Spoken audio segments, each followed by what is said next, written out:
Chapter number 6 यानी कि मानव पर्यावरण अन्योन्य क्रिया, यानी कि हम एनवायरनमेंट के साथ में कैसे रिलेशन रखते हैं और उससे रिलेटेड, और ये इसके क्लाइमेट कैसा है इससे रिलेटेड चैप्टर है ये पूरा। तो देखो इसमें मैंने पार्ट 1 बनाया है। ये पार्ट 1 में मैंने सिर्फ अमेजन बेसिन वाला बनाया है। इसके बाद में इंडिया वाला गंगा ब्रह्मपुत्र का बाद में बनाऊंगी। तो क्या बहुत सारा एक साथ इकट्ठा हो रहा था, इसलिए मैंने सोचा कि हाफ हाफ करके आप लोगों के सामने लेके आती हूँ। तो पहले मैंने अमेजन बेसिन को बहुत अच्छे से डिस्क्राइब किया हुआ है। देखो मैं आपको पहले डायग्राम से समझा देती हूँ अमेजन बेसिन क्या है। तो देखो ये अमेजन रिवर है। अमेजन रिवर के आसपास जितनी भी जो इसकी सहायक नदियाँ जो ट्रिब्यूटरीज होती है उन सबसे बनने पे इसको हम अमेजन बेसिन बोला जाता है। इसमें हमारे कौन कौन सा पार्ट आ रहे हैं, इसमें पेरू का कुछ पार्ट आ रहा है, बोलिविया का कुछ देश का कुछ पार्ट आ रहा है, ब्राजील का कुछ पार्ट आ रहा है, कोलंबिया का कुछ पार्ट आ रहा है और वेनेजुएला का कुछ पार्ट आ रहा है। और ये साउथ अमेरिका में होता है। तो दक्षिण अमेरिका के अंदर स्थित है अमेजन बेसिन, और ये वर्ल्ड की लार्जेस्ट रिवर भी है अमेजन। ठीक है, देखो नेक्स्ट फर्स्ट क्वेश्चन है हमारा कि अमेजन नदी किस प्रदेश से होकर गुजरती है। तो ऑब्वियसली बात है, हमें पता तो होना चाहिए कि अमेजन बेसिन के बारे में पढ़ रहे हैं। तो अमेजन बेसिन है क्या, देखो क्या होता है। तो Amazon basin, Amazon river passes through which state. देखो अमेजन रिवर कहाँ कहाँ से गुजरती है, तो देखो ध्यान से देखते हैं अपन। तो ये हमारा अर्थ होता है ना। अर्थ में इक्वेटर होता है 0 डिग्री पे। ठीक है, 0 डिग्री से 10 डिग्री ऊपर और 10 डिग्री नीचे, इस वाले पार्ट को हम बोलते हैं भूमध्य रेखीय क्षेत्र, यानी कि इक्वेटर एरिया। ठीक है, इस वाले पार्ट को इक्वेटर एरिया बोलते हैं, 0 डिग्री से 10 डिग्री ऊपर और 10 डिग्री साउथ वाले एरिया को। ठीक है, और देखो क्या होता है, the area 10 degree above and 10 degree below the equator is called equator region. The Amazon river passes through this region and originated from the mountains in the west and reaches the Atlantic ocean. देखो क्या होता है, ये यहाँ पे ये Atlantic ocean में ये रिवर पहुंच रही है। ठीक है, यहाँ माउंटेन से शुरू होती है और फिर अटलांटिक ओशियन में ये रिवर चली जाएगी। तो अमेजन रिवर है, एक और मैंने इसका डायग्राम बनाया। ये अमेजन रिवर है, इसके पास का इसका पूरा रिवर, पूरा एरिया अमेजन बेसिन कहलाता है। देखो अमेजन बेसिन में आने वाले क्षेत्र कौन कौन से हैं, तो अभी मैंने आपको डायग्राम से समझा दिया था, एक बार रिपीट कर देती हूँ। The Amazon basin drains parts Bolivia, Ecuador, Colombia, and small parts of Venezuela. It passes through the continent of south America. तो इम्पॉर्टेंट है, ये साउथ अमेरिका का पार्ट है, साउथ अमेरिका में बहती है रिवर। नेक्स्ट क्वेश्चन है अमेजन बेसिन की जलवायु किस प्रकार है। तो देखो क्लाइमेट कैसा है वहाँ का। तो देखो सबसे पहली बात है घने वन है, घने वन होंगे तो ऐसा क्लाइमेट कहाँ का होता है, तो ऐसा क्लाइमेट होता है बारिश वाला। नाम ही वर्षा वन है, यानी कि रेन फॉरेस्ट है। इसका मतलब है एनवायरनमेंट कैसा होगा, ह्यूमिड और मॉइस्चर वाला, यानी कि नम और आर्द्र और साथ में गर्म भी होता है। ठीक है, और दिन और रात दोनों का टेम्परेचर ऑलमोस्ट सेम ही रहता है, गर्म और बारिश वाला। और ऑलमोस्ट हर दिन बारिश होती है, मतलब रेन्स जो होती है एवरीडे होती है, रोज बारिश होती है। नेक्स्ट क्वेश्चन है अमेजन बेसिन के वर्षावन किस प्रकार के होते हैं। तो देखो अभी हमने ये पढ़ा, क्लाइमेट पढ़ा, अब हम देखेंगे उसके पेड़ कैसे होते हैं। तो ऑब्वियस सी बात है, जहाँ बारिश ज़्यादा आती होगी वहाँ के पेड़ कैसे होंगे, घने होंगे, सीधी सी बात है। तो देखो because it rains every day the trees are dense. तो ट्रीज कैसे होते हैं, डेंस होते हैं ना, ये गहरे होते हैं, बहुत सघन होते हैं, बहुत बड़े बड़े होते हैं और पूरा ढका हुआ रहता है पेड़ों से पूरा जंगल। ठीक है, and the sunlight also comes in filtered. और सनलाइट पहुंचती ही नहीं है, और पहुंचती है तो भी छन के पहुंचती है। तो the sun does not reach there such plants grow here which do not require sunlight. तो यहाँ ऐसे प्लांट्स ग्रो करते हैं जिनको सनलाइट की जरूरत नहीं होती है। नेक्स्ट क्वेश्चन है अमेजन बेसिन में किस प्रकार की वनस्पति पाए जाते हैं। तो देखो और पक्षी भी कौन से पाए जाते हैं। देखो what type of vegetation and birds are found in the Amazon basin. ठीक है, तो देखो यानी कि परजीवी पौधे उनको बोलते हैं जो दूसरों के ऊपर डिपेंडेंट रहते हैं। एक पेड़ दूसरे के ऊपर डिपेंडेंट रहता है खाने वाने के मामले में, तो उसको हम परजीवी बोलते हैं। देखो orchid and bromeliad grow here as parasitic plants. Parasitic plants उनको बोलते हैं जो अपने खाने के लिए दूसरे के ऊपर डिपेंडेंट रहता है। ठीक है, तो देखो यहाँ पे तो नाम है ऑर्किड और ब्रोमेलाइड, ये एग्जाम में आते हैं नाम, है ना।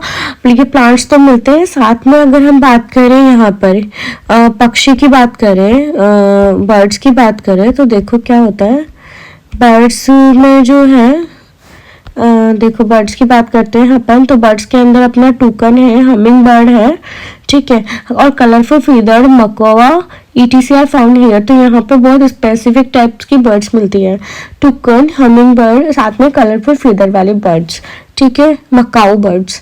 तो ये हमें ध्यान रखना है, स्पेसिफिक एनिमल्स और प्लांट्स भी मिलते हैं यहाँ पर। देखो अमेज़न बेसिन में किस प्रकार के जानवर और सरीसृप पाए जाते हैं। देखो जानवर तो हम जानते हैं क्या होता है, एनिमल्स वगैरह, और सरीसृप मतलब रेप्टाइल्स जो रैंक के चलने वाले होते हैं, कौन कौन से मिलते हैं, ठीक है। तो देखो यहाँ पे क्या होता है ना, मंकी, स्लॉथ्स भी मंकी टाइप के ही होते हैं, और एंट ईटिंग टैपिर्स, ये एक इम्पॉर्टेंट है कि एक इतना बड़ा जानवर होता है लेकिन वो सिर्फ और सिर्फ क्या खाता है, एंट यानी कि चींटियां खाता है। Various species of snakes and reptiles such as crocodile, snakes, pythons, anaconda and boas are found here. तो ये जो है ये सारे एग्जाम्पल ये हमारे रेप्टाइल के हैं, यानी कि सांप वगैरह की उस श्रेणी के अंदर आते हैं। अब देखो ब्रोमेलाइड हमने पौधा देखा, अब हम देखते हैं कि वो किस टाइप का प्लांट है, मतलब क्यों स्पेसिफिक है। ये परजीवी है, परजीवी मतलब दूसरे के ऊपर डिपेंडेंट है, ठीक है। तो देखो bromeliad is a special type of plant that stores water in its leaves, मतलब ये एक ऐसा प्लांट है जिसकी पत्तियों के बीच में क्या वाटर को रखता है, ठीक है, स्टोर करता है। Animal like frogs use these water packets to lay their eggs। तो एनिमल जो फ्रॉक्स होते हैं वो उस वाटर का यूज़ किसके लिए देते हैं, अंडे देने के लिए कर देते हैं, ठीक है। तो ये हमें ध्यान रखना है। तो ये ब्रोमेलाइड का यूज़ करते हैं, वो ब्रोमेलाइड प्लांट की लीफ का यूज़ करते हैं अंडे देने के लिए। नेक्स्ट क्वेश्चन है, अमेज़न बेसिन के निवासी अपने जीवन के लिए क्या क्या करते हैं, मतलब खुद के पैसे का मतलब खुद को जिंदा रखने के लिए क्या करते हैं। What do the resident of Amazon basin do for their livelihood and what crops do they grow. देखो यहाँ पर क्या है, देखो ये अमेज़न बेसिन है, हम सब जानते हैं, और वो सब पार्ट्स आ गए जिसमें मतलब कौन से एरिया आ गए साउथ अमेरिका के, ये सब हमें इसमें ध्यान रखना है। तो देखो क्या होता है, यहाँ के लोग क्या करते हैं, the men here hunt fish and the women take care of crops. These peoples uses the slash and burn method. देखो क्या होता है स्लेश एंड बर्न मेथड, क्या होता है यहाँ पे कि जो प्लांट्स मतलब स्लेश एंड बर्न मेथड होता है कि मतलब छोटा सा पार्ट होता है, जैसे यहाँ बहुत घने तो थोड़ा सा पार्ट को क्या कर दिया जाता है, हटा दिया जाता है, काट दिया जाता है, और यहाँ पर खेती की जाती है। तो जो बचे हुए जो डंठल होते हैं उसको जला के फिर से इसका यूज किया जाता है। तो ऐसे बार बार एक ही जगह पे यूज करने की वजह से वो जगह काम के जैसी नहीं होती, तो वो दूसरे एरिया में जाके फिर पेड़ को काट के फिर खेती करना शुरू करते हैं। तो इसको ही हम क्या बोलते हैं, स्लेश एंड बर्न मेथड बोलते हैं, ठीक है। तो देखो if cotton crops are grown there then these are burnt and the nutrients get mixed in the soil, ठीक है। तो जलाते हैं तो न्यूट्रिएंट्स इसके मिक्स हो जाते हैं सॉइल में। Farming is done at the same place for some time after that farming is done by changing the place। उसके बाद जगह चेंज कर देते हैं ये, तो उसको ये हम क्या बोलते हैं, स्लेश एंड बर्न मेथड बोलते हैं। these people grow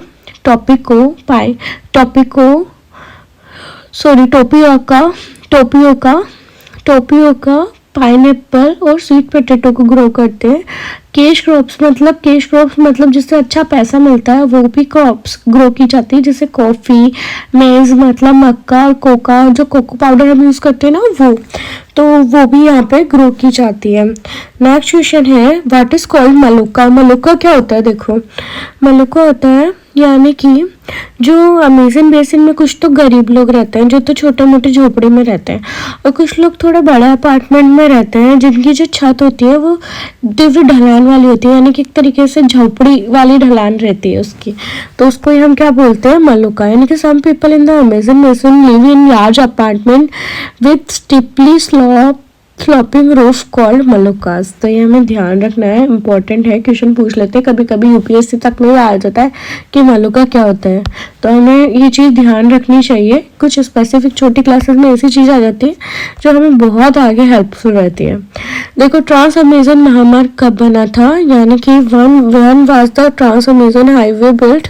तो ये गवर्नमेंट ने बनाया था 1970 के अंदर, ठीक है, तो मतलब लोगों ने इसमें क्या करने लग गए, छेड़खानी करने लग गए वो इस अमेजन बेसिन में, और इस वजह से धीरे धीरे ये अमेजन बेसिन जो हमारी इतनी प्यारी, जो नेचुरली हमें मतलब भगवान ने दिया या किसी ने भी दिया, हम एनवायरनमेंट मतलब भगवान का नाम ले या किसी भी चीज़ को मान के हम बोल सकते हैं ये चीज़, तो ये जो हमें नेचुरली मिला है हम इसको नष्ट करते जा रहे हैं, यानी कि ख़त्म करते जा रहे हैं।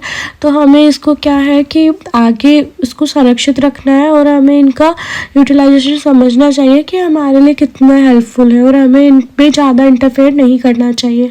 सो फ्रेंड्स, अगर आपको मेरा ये वीडियो पसंद आता है तो प्लीज़ इसे